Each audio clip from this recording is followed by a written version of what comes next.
Louvado seja o Senhor. Que a bênção se derrame. Como fazer para que essas bênçãos se derramem sobre nós? É o que nós vamos aprender hoje.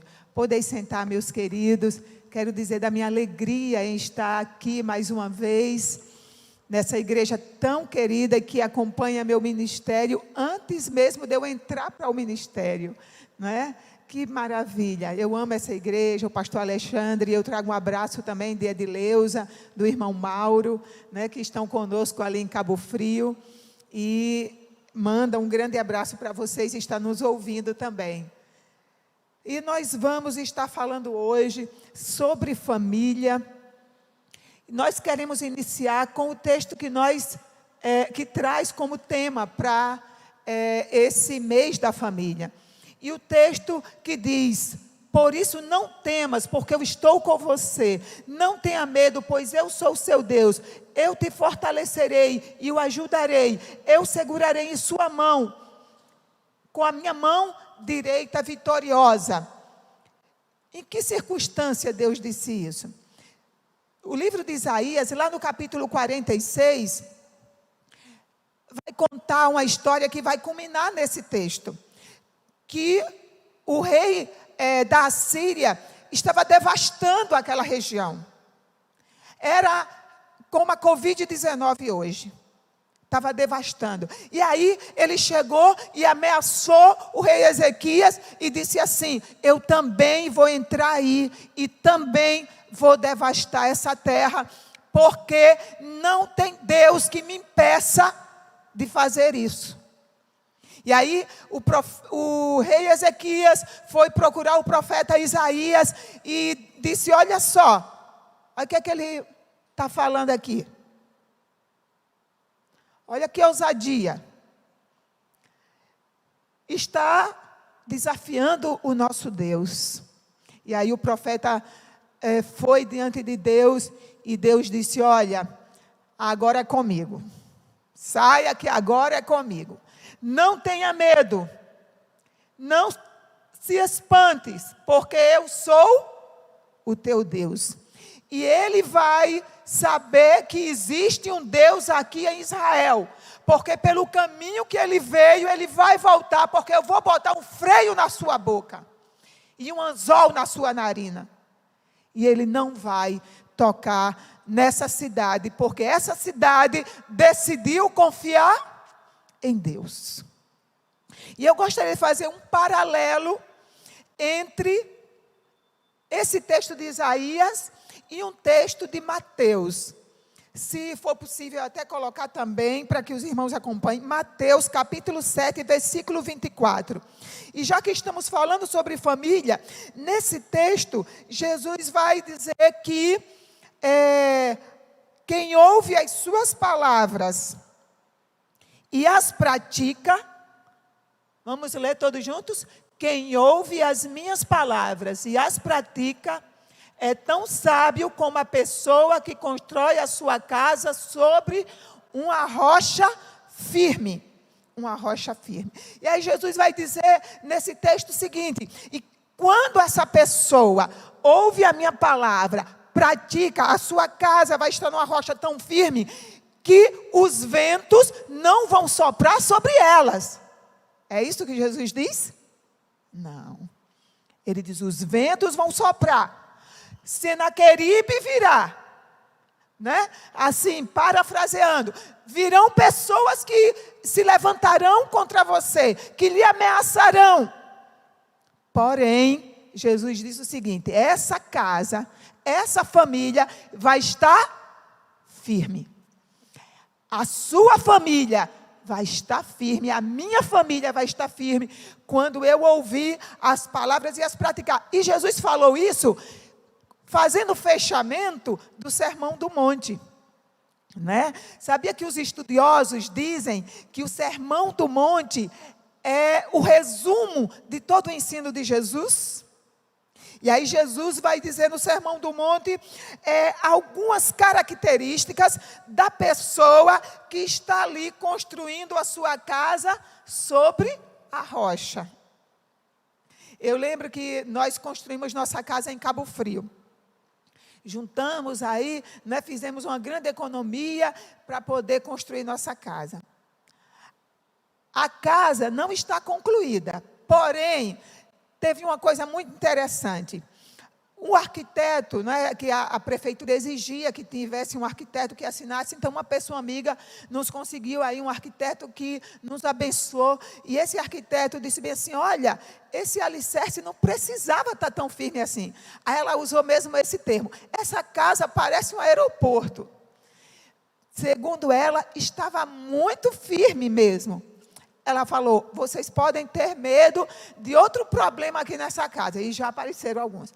Porém, cair, ela nunca vai cair, né? Nunca vai rachar, porque o alicerce estava muito firme.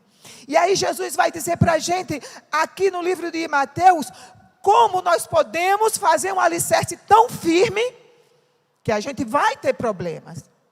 Será que eu não tenho problemas? Você, porque é cristão? Será que não estamos sujeitos a pegar Covid porque somos cristãos? Ventos de todos os lados sopram sobre nós, mas nós vamos estar firmes. Vamos estar firmes. Nada poderá nos abalar. Vai tentar, mas não vai conseguir. Né? Eu vim até no caminho conversando com o irmão Josimar, né, Josimar? Joelson, meu Deus, tenha misericórdia da minha cabeça, não é? A idade vai chegando. Muito bem, meu irmão Joelson falando que teve Covid, foi ali para o CTI, e ele disse que tinha muitas pessoas entubadas ali do seu lado, e que ele sentiu medo. Nós vamos sentir medo, irmãos, vamos sentir medo, mas ele disse também que sentiu o sobrenatural de Deus. E interessante que a experiência dele foi a mesma de uma outra irmã amiga nossa lá em Cabo Frio. E ela disse que de repente ela sentiu o sobrenatural de Deus. E ela começou a sentir uma confiança, uma força. Era o Senhor dizendo, não temas. É a nossa casa sentindo o vento, mas estando firme. O que fazer para ter uma casa firme? Jesus vai dizer, justamente nos textos anteriores a Mateus 7:24. E eu vou trazer algumas das lições que ele nos traz, algumas das orientações que ele nos dá, para que tenhamos uma casa firme, uma família firme. Primeiro, seja manso. Repita comigo. Seja manso. Mateus 5, verso 5, bem-aventurados os mansos. A palavra mansidão significa aquele que domina um animal selvagem. A palavra de Deus, meus queridos, nos diz em Provérbios 17:27, quem possui entendimento tem a alma tranquila. Como é difícil ser manso no meio dos conflitos, né? Às vezes a sua mulher fala uma coisa que você não concorda, ou o seu marido, e naquela hora há ali um conflito. Como é difícil ser manso. Mas aí Jesus manda a gente dominar esse animal selvagem com uma coisa chamada Espírito Santo. Com Deus, com o Senhor Espírito Santo. O Espírito Santo nos ajuda a produzir um fruto chamado domínio próprio.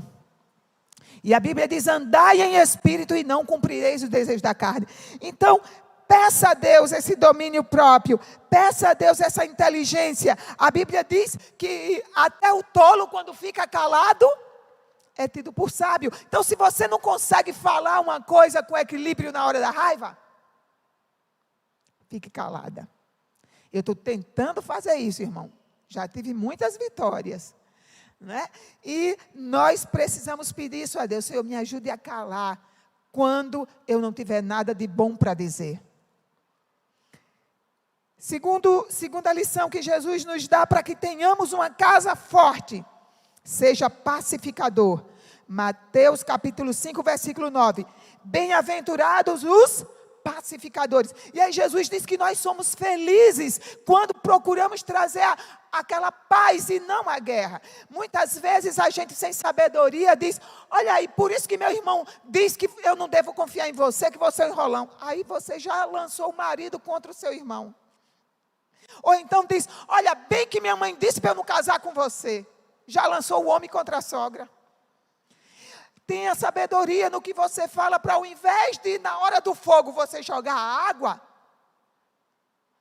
jogar o combustível. Não pode. Vamos pedir a Deus, Senhor, eu quero ser bombeiro.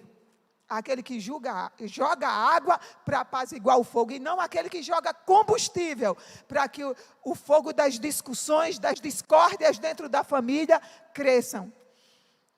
Tenha cuidado, não pense que você vai ganhar alguma coisa lançando seu marido contra a mãe dele, ou sua mulher contra a mãe dela, contra o pai. Você não está vendo que sua mãe gosta mais do seu irmão do que de você? Eu lembro que teve uma ocasião, né, que uma pessoa da minha família chegou para mim e disse, olha, você não está vendo que só você que faz isso pela sua mãe, seus irmãos se acomodam? E aí, imediatamente eu comecei a pensar, não é. Depois o Senhor falou comigo, né? Faça a sua parte. Dentro da sua casa, faça a sua parte. E não faça pela sua mãe, ou pela sua sogra, ou pelo seu marido. Não faça pela sua nora. Faça porque é para o Senhor. Diga, Senhor, eu vou fazer. Ela não merece não, Senhor. Essa nora minha é uma cruz. Mas eu vou fazer, porque eu vou fazer como para o Senhor, e não como para homens. Né? Senhor, essa sogra, né? Muitas vezes, de vez de você estar orando pela sogra, está fazendo igual aquela história do camarada que viu um enterro, né? E aí tinha um cachorro embaixo do caixão, e tinha uma fila de homens. E o homem ficou curioso, e chegou assim para alguém que ia próximo do caixão, e disse, olha, quem morreu aí? Aí ele disse, é a minha sogra. Aí ele disse, sua sogra? Morreu de quê? Foi esse cachorro aí que matou. Aí o homem disse, olha, me arruma esse cachorro. Ele disse, entre aí nessa fila. Então, não vamos fazer isso, né, irmãos? Nós vamos retribuir com o bem. Comece a ser apaziguadora. Comece a fazer como para o Senhor. E você vai começar a construir uma casa firme. Uma casa firme. E aí, meus queridos, com relação à história, né, da minha mãe, eu ouvi uma história, vocês devem ter ouvido também, que um homem falou, não é, para o patrão, olha, eu tenho que sair mais cedo, porque eu tenho que passar lá na minha mãe, eu tenho que vê-la, porque ela está com Alzheimer. Aí ele disse, mas se ela está com Alzheimer, ela não lhe conhece. Ele disse, ela já não conhece mais ninguém. Aí ele disse, então para que você visitá-la se ela nem sabe quem você é? Aí ele disse, mas eu sei quem ela é. Então eu vou visitá-la. Então faça a sua parte. Seja pacificador.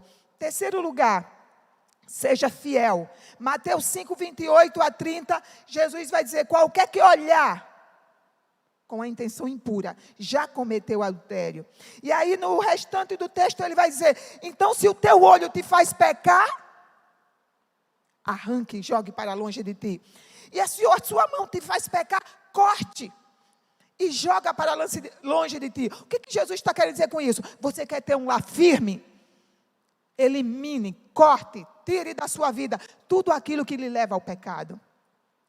Você e eu precisamos ter princípios. E esses princípios não podem ser baseados somente no casamento e na relação que você tem. São princípios que precisam estar firmados na palavra de Deus. E você precisa dizer, eu não vou fazer isso. Não vou ser infiel.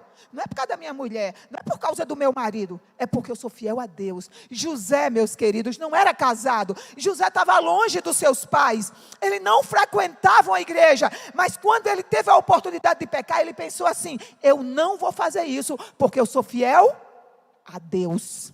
Seja fiel a Deus, seja fiel aos princípios da palavra de Deus, e a sua vida, a sua casa estará numa rocha firme. Pode vir os ventos e virão, mas você não vai cair porque você é fiel. Não precisamos ser fiel a pessoas, precisamos ser fiéis a Deus e aos seus princípios, que precisam ser os nossos princípios também. Nós não podemos ser igual aquela história do cara que estava ali com a esposa naquele momento romântico. Aí a esposa disse: "Ô meu filho, você me ama?" Ele disse: "Amo demais." Ela disse: "Então, eu quero que você vá brigar com um pitbull para mostrar que você me ama." Aí ele disse: "Você está doida, mulher? Conversa é essa de pitbull?" Aí ela disse: "Então, vamos fazer uma outra coisa. Se você me ama, me dá a senha do seu celular." Ele disse: "Vem cá, qual é o tamanho desse pitbull?" Meus queridos, nós precisamos ser fiéis aos nossos princípios. E aí você não precisa esconder a senha do celular, não é? Não precisa ver as redes sociais escondido de ninguém. Agora eu digo para você, quer ter uma vida firme, quer ter uma casa firme? Corte, foi esse o conselho de Jesus. Corte das suas redes sociais amizades que lhe influenciam negativamente. Corte do seu convívio amizades que lhe influenciam negativamente. Corte objetos, roupas, qualquer coisa que vá contra os seus princípios, os princípios da palavra de Deus. Corte da sua vida. E aí substitua. Corte música, corte programas na televisão, corte filmes na Netflix, na Prime. Corte. Não me edificam, não me abençoam. Estou sendo cortados da minha vida agora em nome de Jesus. E substitua. Coloque louvor, coloque a palavra de Deus, coloque coisas que lhe edifiquem, coloque coisas que lhe fortaleçam. E você vai ter um lar firme, uma vida firme. Jesus também falou sobre mantenha a oração e o jejum. Em Mateus 6, versículo 6, ele diz: tu quando orares, entra em teu quarto. E no versículo 17 diz: quando jejuardes, unge a tua cabeça e lava o teu rosto. É preciso, para ter uma família firme, oração e jejum. E ele vai dizer: entra no teu quarto. Sabe o que é que Jesus está dizendo? Não ora só aqui na igreja. Não, eu já fui na igreja, já orei. Não, ele está dizendo assim: mantenha uma vida de oração. E quando Jesus diz: quem ouve as minhas palavras, e as praticam, então eu preciso todos os dias ouvir a palavra, ler a palavra. Eu já devo ter compartilhado aqui de como eu aprendi com o meu marido um princípio de que sem leitura bíblica não tem comida. A primeira comida tem que ser a palavra. Então, uma hora você vai ler a palavra, porque você vai querer comer em alguma hora do dia. Então, se você colocar esse princípio, você todos os dias vai ler a palavra. E aí você vai orar e vai pedir: Senhor, me ajude a colocar essa palavra em prática. Eu pedi isso a Deus, comecei a praticar, e assim eu ensinei para os meus filhos. Todos os dias, quando eles ainda não sabiam ler, eu ia lá na cama, lia a Bíblia com ele toda noite. Era fácil? Não. Às vezes eu queria ir para a cama e dormir. Aí a Elana era pequena, mais ou menos como uma garotinha ali, da nossa irmã Cleidimar. E aí ela dizia bem assim: mamãe, a senhora não vai vir hoje para fazer, contar a historinha bíblica? Aí eu: vou, filha. E aí, ali, às vezes, morta de sono, lia a palavra de Deus com ela. Quando ela começou já a ler, eu creio que ela já sabe ler. E aí eu dizia bem assim, ela acordava nas férias, aí já ia para a televisão. Eu digo: epa, já leu a Bíblia? Não, então vai ler. Aí, depois da Bíblia, aí você vai ler a televisão, você vai ver a televisão, assistir o desenho e tal. E hoje, meus queridos, meus filhos são perfeitos? Não. Tem problemas? Tem. Mas tem uma coisa que eu me emociono e fico muito feliz. Quando eu vejo todas as manhãs, eu não preciso falar. Eles acordam e eles estão lendo a Bíblia sozinhos. Todos os dias estão lá lendo a palavra de Deus. Cada dia um capítulo, a gente também lê junto. Mas temos a nossa leitura em conjunto e cada um tem a sua leitura individual. Porque essa palavra é poder de Deus. Quando essa palavra entra, as coisas começam a mudar. E eu lembro que teve uma época que o meu filho, logo no começo da adolescência, não é? Ele começou a falar muita bobeira.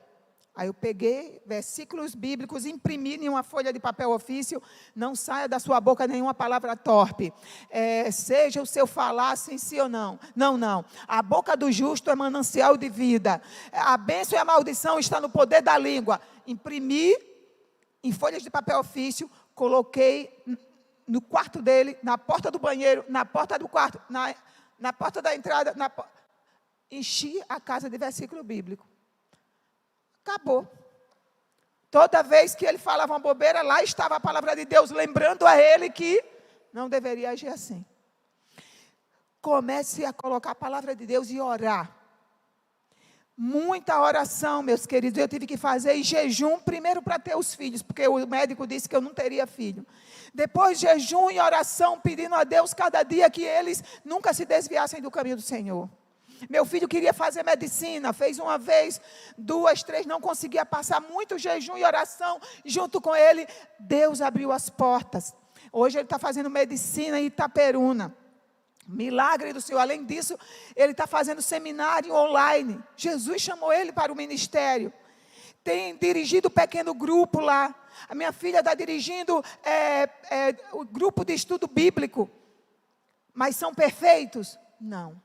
Cheio de defeitos. Ainda reclamo, meu filho, presta atenção aqui. Menino, grito, brigo, reclamo? Sim. Mas fico feliz porque vejo que eles estão firmados numa rocha. E enquanto eles ouvirem essa palavra e obedecerem, nenhum vento vai derrubá-los. Nenhum vento vai derrubar a casa que ouve essa palavra e a pratica.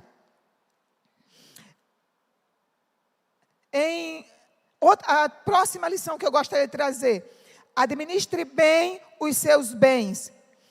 Mateus 6, 19 a 21. Onde estiver o seu tesouro, ali estará o seu coração. Sabia que 85% dos divórcios acontecem devido a problemas financeiros? Comece a lembrar que os seus bens não são seus, são do Senhor. Peça a Deus que lhe dê sabedoria da administração. Eu ouvi uma frase de alguém que dizia o seguinte: eu não preciso gastar dinheiro para influenciar as pessoas que me veem.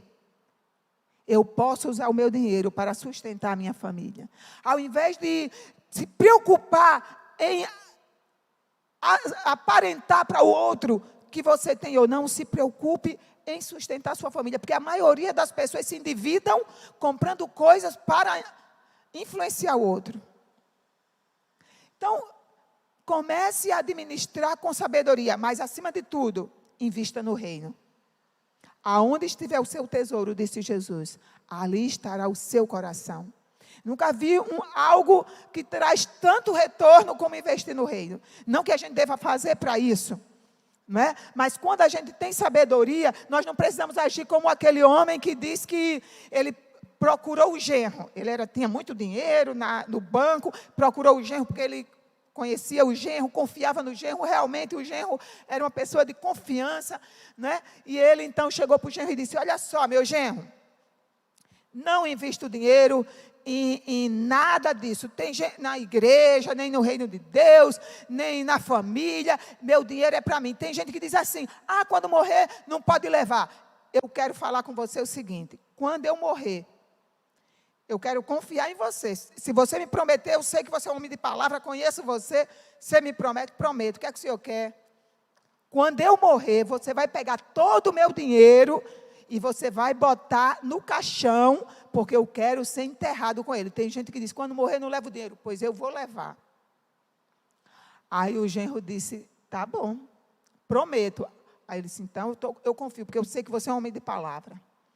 Aí o sogro morreu, o genro passou um cheque no valor total. Sim, e ele deu, claro, a senha do banco para o genro, para poder o genro tirar o dinheiro.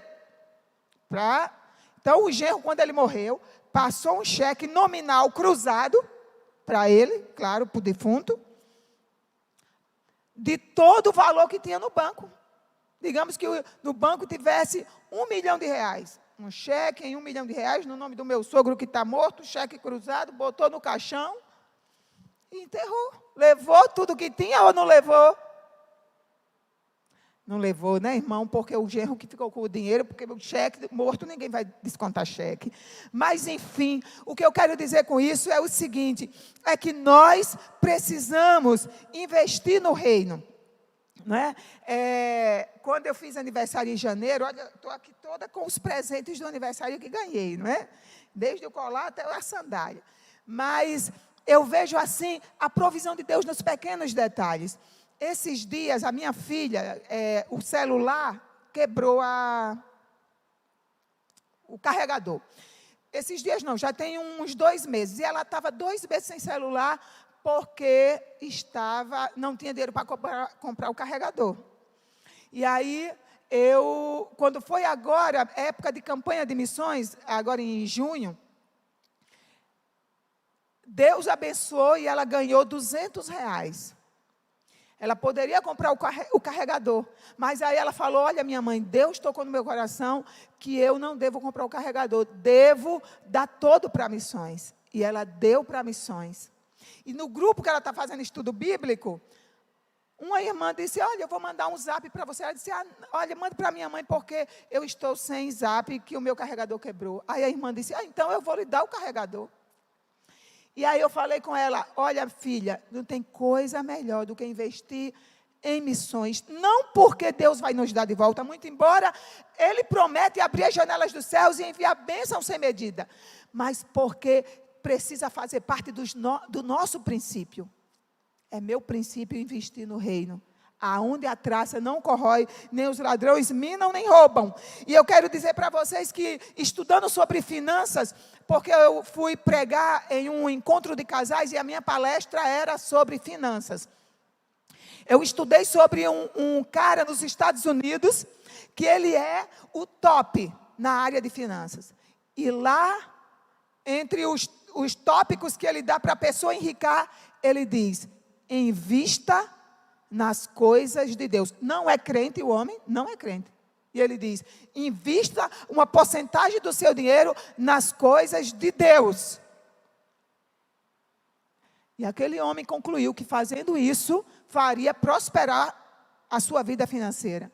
Então, meus queridos, invista no reino e você vai ter um lar firme.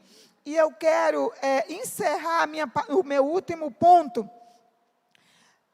falando o seguinte, Jesus disse em Mateus 6, digamos que é a última pedra desse alicerce que vai deixar sua casa bem firme, tão firme que quando vierem os ventos, você não vai precisar temer, porque você sabe que o Senhor está segurando na sua mão. Perdoe. Diga, perdoe. Com mais convicção, perdoe. Mateus 6, versículo 14 e 15.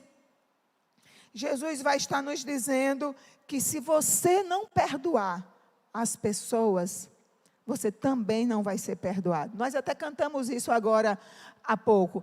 Perdoa as minhas ofensas, assim como eu tenho perdoado, mais ou menos assim a canção. Perdoe. Casamento, família, não pode ser feliz sem perdão.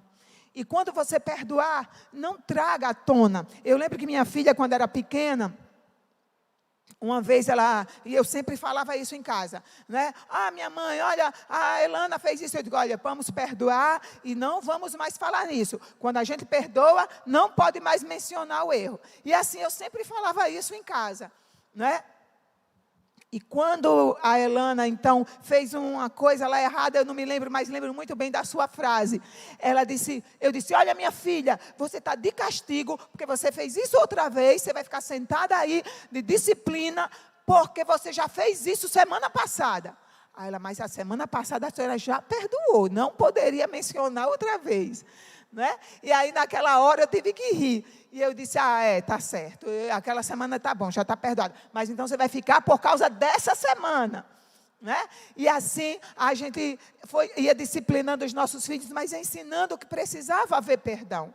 E o perdão é o remédio. Toda vez que você lembrar daquilo que aconteceu, você precisa dizer, mas está perdoado. Eu e o pastor Elias trabalhamos muito tempo com família, e eu lembro que quando um casal, a gente ia aconselhar, e tinha acontecido adultério, mas eles resolviam se perdoar e preservar o casamento, a primeira coisa que eu dizia, olha só, vocês precisam estar dispostos a nunca mais trazer esse fato à tona. Nunca mais mencionar. Vocês vão ter outros conflitos, vocês vão ter outras situações, né? Uma discussão, uma situação em que um não concorde com o outro, mas vocês precisam estar firmes no propósito. Eu não vou mais mencionar esse fato. Estão dispostos a fazer isso? Porque senão, vocês vão se unir, mas daqui a pouco vocês vão se separar, porque ninguém aguenta aquele erro jogado na sua cara o tempo todo. Por isso que Jesus disse que quando Ele nos perdoa, Ele lança no mar do esquecimento. É isso que Ele faz comigo e com você. Ele lhe perdoa. O diabo pode até lhe acusar hoje, você esteja vivendo uma situação dessa, mas hoje Jesus lhe diz, eu perdoo você. E hoje Jesus lhe diz, você precisa perdoar também. E quando eu lembro de alguma coisa que meu marido fez e que me aborreceu, eu digo, mas ele já está perdoado. Meu lar é lugar de perdão, meu lar é lugar de bênção, meu lar é lugar de fidelidade, meu lar é lugar de bondade, eu quero ter atitudes de bondade. Meu lar é lugar de presença do Senhor, então eu preciso orar, eu preciso jejuar, eu preciso buscar. Meu lar é um lugar de fé. Eu preciso colaborar com a obra missionária, ainda que eu tenha pouco, mas eu vou colocar os meus bens também ali aonde a traça não corrói, o ladrão não mina nem rouba. Meu lar vai ser um lugar de paz. Eu vou fechar minha boca na hora certa, porque eu quero um lar assim.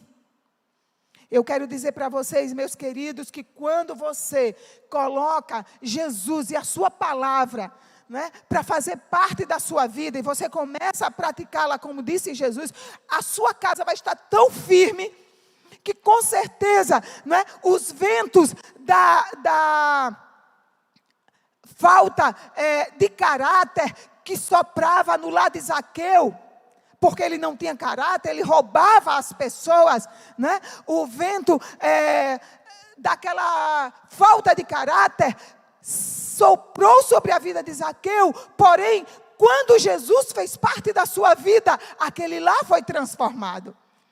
A enfermidade, né? O vento da enfermidade soprou sobre a família daquela mulher hemorrágica, sobre a família do Jairo, sobre a família de muitos outros, daquela mulher cananeia. Satanás, o vento da opressão maligna soprava sobre a família da mulher cananeia, mas quando Jesus entrou, chegou a libertação, chegou a cura, chegou a transformação. Vento da imoralidade vai soprar. Não tenha dúvida, lá no seu trabalho, às vezes aquela mulher, aquele cara com aquele papo 10, né? Vai soprar o vento da imoralidade. Mas se você estiver firme nessa palavra, nos princípios da palavra, se Jesus faz parte da sua vida, a oração, o jejum, o inimigo pode até soprar, mas o Senhor vai dizer, não temas, porque eu estou com você, eu seguro a sua mão e digo, eu te sustento com o meu braço vitorioso. Ventos vão soprar, porque sopraram no lar de outras pessoas, sopraram no lar de Josué, mas ele disse, eu e a minha casa, eu vou servir ao Senhor. Era o vento da idolatria, vento que soprou também sobre minha família. Mas Jesus entrou na minha família e transformou a minha família, dos meus pais no caso. Né? Depois que eu casei, o vento da infertilidade soprou sobre a minha família. E eu disse, Senhor, se o Senhor quiser, se estiver no teu plano, o Senhor pode soprar esse vento para longe. E Deus me fortaleceu e me deu 2 filhos, 2 milagres. E eu quero dizer, meus queridos, que mesmo nessa pandemia, o vento do medo sopra sobre nós. Quem não já teve medo nessa pandemia, levante a mão. Porém, meus queridos, eu quero dizer que mesmo quando a morte chegar, nós não precisamos ter medo quando Jesus está na nossa vida e no nosso coração. Se Ele quiser me livrar da morte, disse Cedraque, Mesaque e Abdenego, Ele pode. Mas se Ele não quiser, eu ainda assim vou permanecer fiel a Ele. E Ele entrou na fornalha. E eu quero dizer para você, mesmo se a morte bater como bateu nos lares de muitos de nós, pastores morreram. Agora mesmo eu vinha compartilhando com a nossa irmã Cleidimar, que meu sobrinho, que é pastor também, ele e um outro pastor, colega nosso, meu sobrinho tem mais ou menos, acho que uns 39 anos, e esse pastor tem por aí uns 45, entraram juntos no hospital com Covid-19. Meu sobrinho escapou, mas esse outro pastor, colega nosso, faleceu com Covid. Ele era obeso, tinha alguns problemas, outros problemas de saúde, mas enfim, nós precisamos saber que um dia esse céu vai se rasgar e eu vou subir ou Jesus vai descer. Vencendo vem Jesus. E eu quero concluir com esta palavra, vencendo vem Jesus. Um dia Jesus virá, ou nós iremos, mas o certo é que um dia estaremos com o Senhor. E precisamos saber que nós temos que estar nessa rocha firme, para saber, mesmo que um dia esse céu se abra, e o Senhor volte, ou eu parta para estar com o Senhor, eu estarei para sempre com Ele, porque fui lavada pelo sangue do Cordeiro. E não há mais condenação para aqueles que estão em Cristo Jesus, que não anda segundo a carne, mas segundo o Espírito.